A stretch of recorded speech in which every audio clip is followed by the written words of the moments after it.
welcome. You are listening to Mama Mystery. Mama Mystery. But of course, you probably already know that because you clicked on it. I am your host, Kelly, and this is my husband / co-host, Austin. Hello, everybody. It's me. Back again. With another episode. Before we get into today's episode... A Freaky Friday. I want to tell you about a little giveaway we are doing. It's very exciting. I got a question to you listeners. Oh. Do you like cold, hard cash? Hell yes. Who doesn't, brother? Oh, God. Okay, so... In an effort to expand our audience, we are doing a $50 raffle. And to enter this raffle, all you have to do is review this podcast on Apple Podcasts. Go to Apple Podcasts, search Mama Mystery, give it a 5-star review, and make sure you write something for the love of God. That's right. Spotify does not allow reviews, so it does have to be on Apple Podcasts. And it is very important that you actually write something because otherwise I cannot see it. So if all you do is give us 5 stars, that's great and I appreciate that. Thank you. But you won't be entered because I won't be able to see who wrote it or who gave it to us. It's the easiest $50 you could ever earn. Literally. It's like so easy. It helps us. It's a win-win-win situation. You could go on there, you could write 5 stars and write sexy. And then literally it took you 4 seconds, if that. You could literally write Austin's voice just soothes me. If you write Austin's voice serenades me, it will give you 2 entries. Oh my. Okay, so anyway, we will be picking the winner on December 23rd. So you have until then to enter. Hopefully that is super clearish. And without further ado, let's get into today's episode. Are you ready? To rumble. Are you ready, Austin? I'm talking to you. Born ready. Okay, cool. So we begin in Alcia, Oregon. Oh, I skipped a part. Is this a killing or a kidnapping?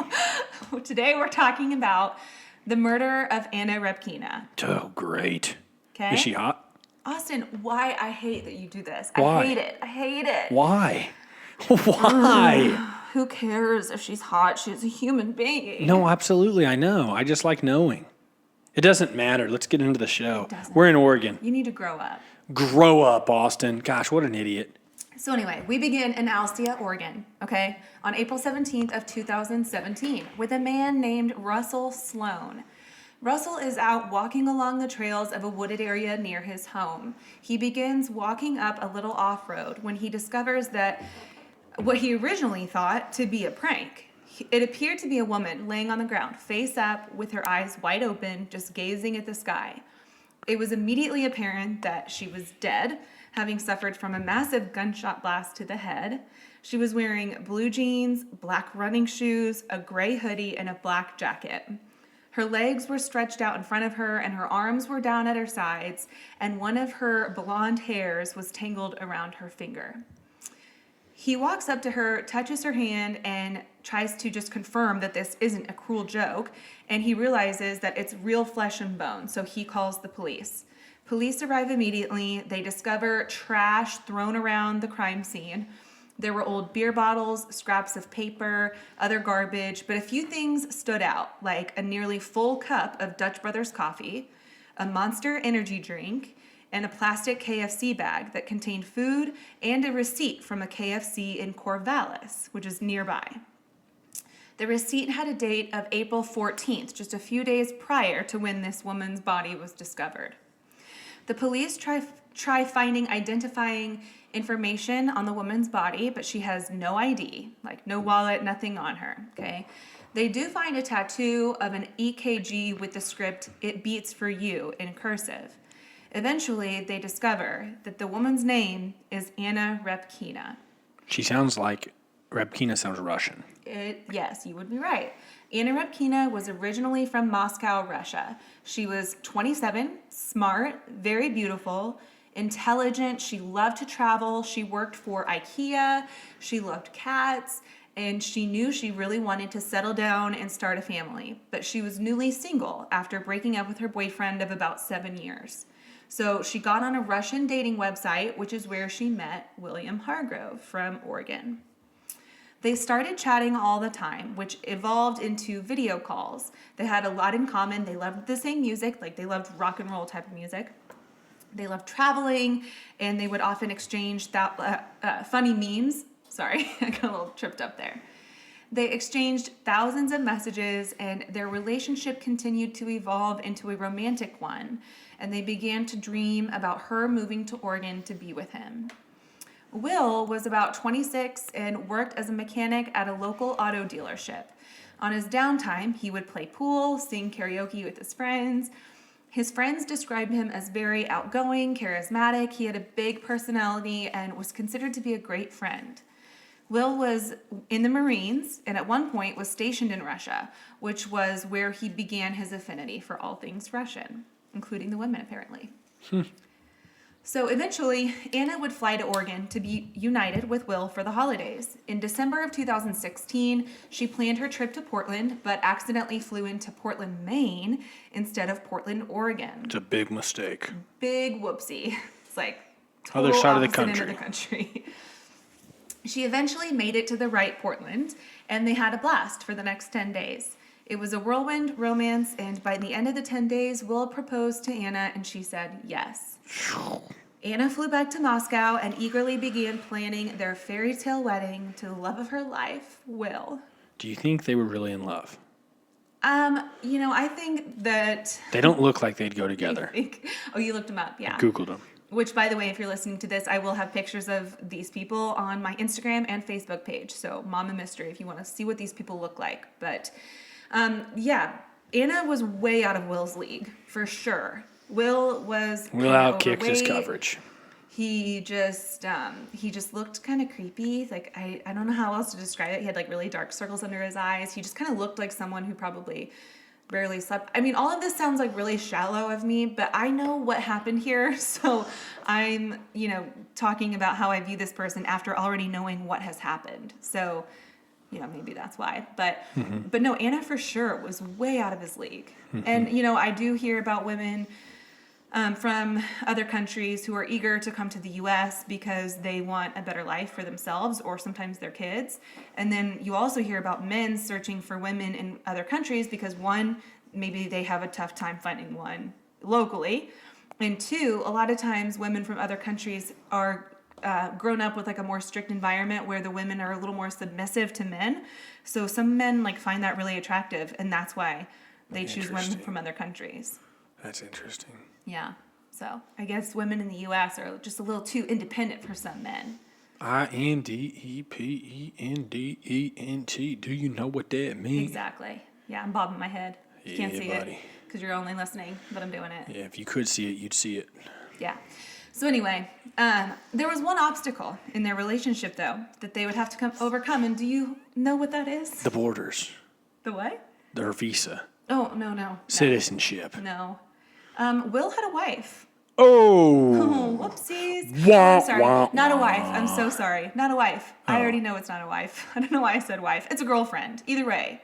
I don't understand why you tell a lie in the middle of the episode. I'm really sorry. Should we just re-record? No, so he had a girlfriend. He had a girlfriend named Michelle Chavez, okay? There's a She's problem. also going to be on the Instagram, so check her out. There's a problem. I don't know how he's reeling in these women because she's not bad looking either, but whatever. I don't get it. Not mine to understand, I guess. In 2015, 33-year-old Michelle was married. So Michelle was married, but just not to Will, okay? She had 2 kids, but her marriage was more of a stagnant, like roommate type of situation. Bummer. Her and her husband lived under the same roof, but their relationship was non-existent. Michelle was a mom and was working as a cab driver when she met Will Hargrove in 2015. I guess one night she was waiting at the bar for a customer to call. She just kind of hung out in her car waiting for someone to need a ride. And Will came out. Her first impression, she says, was that he was very short. But as he talked, his personality showed through, and she became very intrigued by him. They became friends, and eventually a vulnerable and unhappy Michelle Chavez became enamored by Will. She said that he made her feel seen, wanted, and beautiful. So the following year, in 2016, Will rented a spare bedroom in Michelle's house, even while her husband and 2 kids were still living in the home. They, of course, had no idea that Michelle and their new roommate had a romantic fling going on. He paid $300 a month and paid for his own food, and she promised Will that she would leave her husband, but it would have to be on her own terms. Friends assumed that maybe Will became jealous, which is why he got on the dating website and met Anna. And when Anna came to visit Will at the end of 2016, Anna stayed with him in Michelle's house. He paraded Anna right in front of her. He introduced Anna to Michelle, and Michelle just had to grin and bear it because her husband had no idea that they were like involved. So this is just a big old freaking drama. gosh. It's a what do you call it? A love triangle. That's what it is. It's a freaking circle jerk. Yikes. So when Anna came back in March of 2017, engaged to Will, Michelle said, "You can't stay in my house." So Will and Anna had to find an apartment to rent together. They find an apartment in Corvallis, and while Will worked, Anna found interests like working out at the local gym, but behind the scenes, Anna had no idea that Will was still seeing Michelle. So he would split his nights between Michelle and Anna. And when Anna couldn't get a hold of Will, she would try to text his friends asking, like, what the hell is going on? She became very suspicious of him. She came all the way to America for this Mac daddy. Yeah, Mack truck. Mac on everything else. I guess. So then later that March, Michelle logs on to Facebook and sees Anna's engagement ring on Anna's Facebook page. She immediately recognizes it as her wedding ring. It's Michelle's wedding ring. So she messages Anna saying something about sharing Will, and Anna is flabbergasted. All she knew about Michelle was that she was a crazy ex-girlfriend, or Will had apparently told Anna that. But see, Will was telling both girls the same thing about each other. Playing them like fiddles. Yes.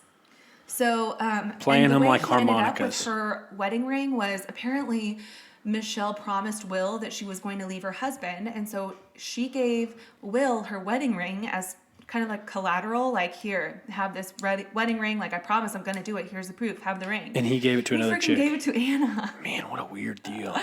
Big yikes. This already sounds like a reality TV show. Oh, it's like horrible reality TV. Like, you can't even write this. If I saw this, I'd be like, this is for sure scripted. Yeah. It's just insane. So March 25th of 2017, Anna is ready to get married, and they're preparing for a simple ceremony on the beach. They stop at a local Walmart so he can pick up his wedding bands, and while he is in Walmart, he's on the phone with Michelle talking about their relationship, and he's on security cameras. Then he gets back into the car, and they drive to the beach, and they meet their two witnesses for their marriage license at the beach. They're waiting for the officiant to arrive when they get a phone call, presumably from the officiant, saying that he can't make it, so they all leave. It turns out, though, Will never actually scheduled an officiant, and he didn't even have a marriage license. He got on the phone with a fellow gamer or someone like from GameStop to pretend like he was yelling at this officiant to tell him how mad he was that he didn't show up, and the whole time, Anna is none the wiser. They end up that night going to McDonald's for dinner, and from the security This guy's a footage- real charmer. So sad. Like, oh, girl. What the hell? Aim higher. You guys do better. Like, don't ever let a guy take you to McDonald's for your wedding night. Like, come on. That's horrible. Romance isn't dead. At least spring for, like, Chick-fil-A. Or KFC. Ooh, foreshadowing. So anyway, the security footage from that McDonald's shows them pulling up, and you can actually see Anna in the drive-thru sitting in the passenger seat of Will's car in her wedding dress, which is so sad to me. It's so depressing to me. Really depressing. So Michelle finally gives Will an ultimatum and says, you need to make a choice. It's Anna or me. She's not saying anything bad is going to happen to Anna. She's just saying she does not want her around anymore. Will told Michelle that she was his choice, and April 18th would be the deadline. Michelle was going to leave her husband, and Will was going to leave Anna. Will told Michelle that he tried to get Anna to pack her things and leave, but that Anna refused. So Michelle understands that Anna is just not getting the hint. April 14th, 4 days prior to the deadline, Michelle is supposed to go to Will's house for dinner, but he texts her and says, you can't come over, Anna is here and she will not leave. He texts Michelle saying, I will have this permanently solved by 1800 tomorrow. But that wouldn't be enough for Michelle. She continued to call and text him, so he turned off his phone. Michelle starts to get a little crazy, leaving him dramatic voicemails all through the night saying things like, I just want to know why, but I'll let you be. Like, it's so dramatic when you listen to them. We have a stage 5 clinger, ladies and gentlemen. And I still don't get it. I don't get it. Meanwhile, the following day, Will is faced with an unexpected collection call from his insurance company. They're telling him if he doesn't pay by tonight at midnight, his policy will cancel, and that without insurance, he will lose his loan for his car, and that his car will be repossessed. So just after 4:30 p.m., he calls Michelle. He finally gets a hold of her and says he was out on the coast and that he almost hit a deer. He had a flat tire and needed some help. So Michelle leaves her family's Easter celebration to meet her at a local gas station. So family members that were at this Easter dinner recall Michelle being like super sad and just like totally withdrawn and I don't know, just miserable to be around. And then These Michelle people all leaves. sound like lunatics, to be honest. Yeah. Like, it's a bunch of lunatics all like, it's weird. Yeah. So about an hour later, Michelle arrives at the gas station. She asks him what happened, and he tells her that he got into a huge argument with Anna, said some horrible things to her, and that she packed up her stuff and left. Michelle gets into Will's car. They drive around. They eventually park and end up having sex in the front seat of his car. He then brings her back to her car, and they go their separate ways, with Michelle going back to her family's Easter dinner. And apparently when she got back, she was like in just the best mood. Like her whole world. Cheerio. Yeah, just everything's fixed. Like, how old are you? You're a grown-ass woman. You have 2 kids. You have a husband. And you're like, I don't know. I just don't get it. How many times I just can keep say that? I shaking don't my get it. head. Yeah, I don't know. So Will, however, goes to a gas station ATM and withdraws $200 from Anna's bank account and leaves, but not before crying to the attendant at the gas station about how his girlfriend just left him. This attendant ends up giving him this like long hug, unbeknownst to her. You love that word. Unbeknownst. I think that's the dumbest word. It's such a weird reaction to just a word. It's just, never mind. You just hate that word, unbeknownst. It's just a dumb word. Unbeknownst to her, he had just had sex with his girlfriend in the front seat of his Xterra. Oh boy. So then Will goes to another ATM and withdraws another $600 from Anna's bank account. Then he goes to another bank and uses the ATM to deposit $160 of that into his own account. He calls Progressive, catches his account back up. He starts texting Anna, please, baby, come back. I'm so sorry for the things I said. April 17th, the day after Easter, Anna Repkina's body is found discarded like the trash amongst her. Police find a receipt in the KFC bag and trace it back to a KFC in Corvallis. The transaction was made by a man named Kevin Thomas. So they reach out to Kevin Thomas and he says, yeah, my brother and I go to KFC like once a week. And they ask, what's your brother's name? And he says, Will Hargrove. These two aren't actually related. They were just very close friends. So they considered each other to be brothers. So in the meantime, Will is out spending all the money that he stole from Anna. He's buying huge Lego sets, candy, and other toys. This guy does not have kids. He's buying this for himself. He's also searching things about time travel on the internet and begins messaging strangers on WhatsApp about how he can go back in time to correct a mistake that his, quote, best friend made. Oh my gosh. He's literally trying to figure out how to time travel. I got the money, buddy. Can you teach me? Oh my God. Hey, buddy, I'm serious. I got the money. How can you do it? I need to go back to last Saturday. The police are questioning Kevin about Will Hargrove, and he admits to them that Will asked Kevin to borrow something from him, a shotgun, and he still hadn't returned it to Kevin. So they go to Michelle's house, where they believe Will is staying, so that they can talk to him. They ask him about his whereabouts that day and who he was with. He tells police he was with Michelle and that they dumped the trash along the side of a building, specifically the gas station that they met up at. They ask him to come to the station so they can continue questioning, and Will sends Michelle a text that says, quote, picked you up at your mom's, drove to Alcia General Store, and drove back. as if to ensure that their stories would match. At the station, they ask Will about Anna. They ask, "What do you know about Anna?" And he says, "Almost nothing." Except for thousands of messages dating back a year ago Yeah. in And the fact Russia. that we're engaged. And that she has the ring of my other girlfriends. Mm-hmm. So he continues to totally downplay their relationship. He acts like she was this crazy woman who obsessed over him and that he tried to cut her off after she posted on Facebook that they were engaged. Then police get straight to the point and tell him, "Listen, you're here because we found your trash next to somebody who was killed." And I wish you could probably find it on YouTube, but his reaction is like the worst acting that I've literally ever seen. He just blinks really fast and goes, "I'm sorry, what?" Like He's shocked. Like he's just stunned. It is the worst acting. It's like the moment I saw it for the first time, I literally laughed. Jimmy Christmas. They bring up that he has inconsistencies in his story, and he immediately shuts it down and asks for a lawyer. So at that point, they have to stop questioning, and right then they arrest him for the murder of Anna Repkina. Just hours after he is arrested, they bring in Michelle for questioning. She tells them exactly what Will told her to say, but then immediately backtracks and says, "Okay, that was a little bit of a lie." And when they tell her, I'm sorry, I'm only laughing because I'm just like, oh my God, these are grown adults. I just think it's all a zoo. This guy's buying candy and collectibles and Legos, toys. He's an adult. Okay. Yeah. They tell her that Will was arrested for murder, and all she says is, "Okay." They call her out for being totally emotionless, but she just says she's numb because this person that she's known forever, she just can't imagine that he would do something like this. But in my mind, though, I just don't, and this is just my opinion, but I don't really feel like,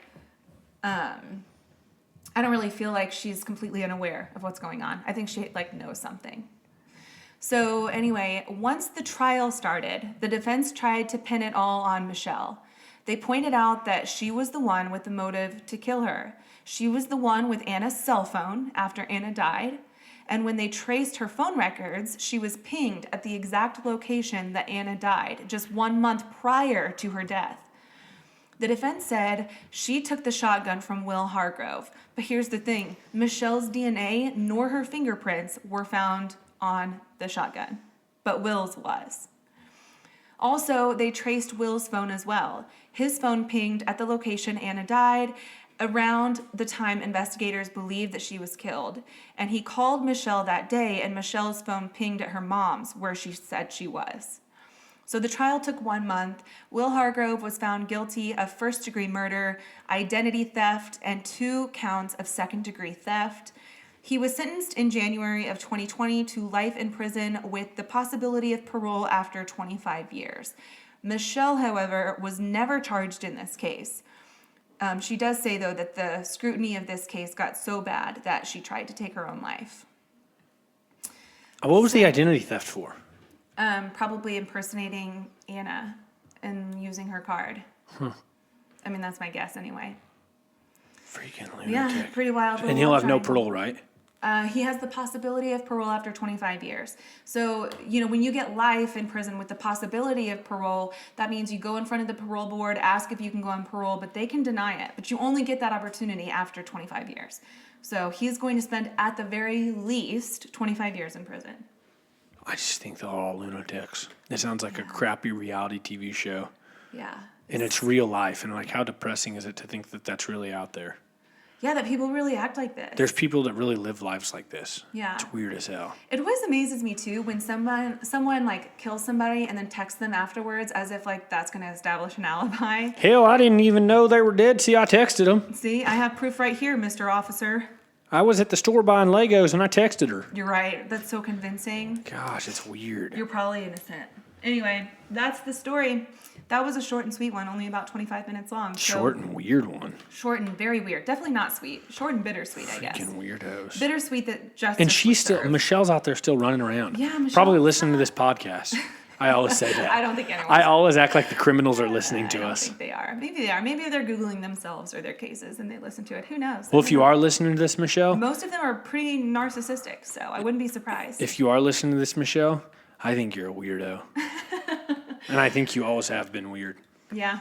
Anyway, that's the story and we're sticking to it. Thank you so much for listening to another episode of Mama Mystery. We'll be back on Monday. Share it, review it, win $50 for Christmas, Yeah, there you go. and get out of town.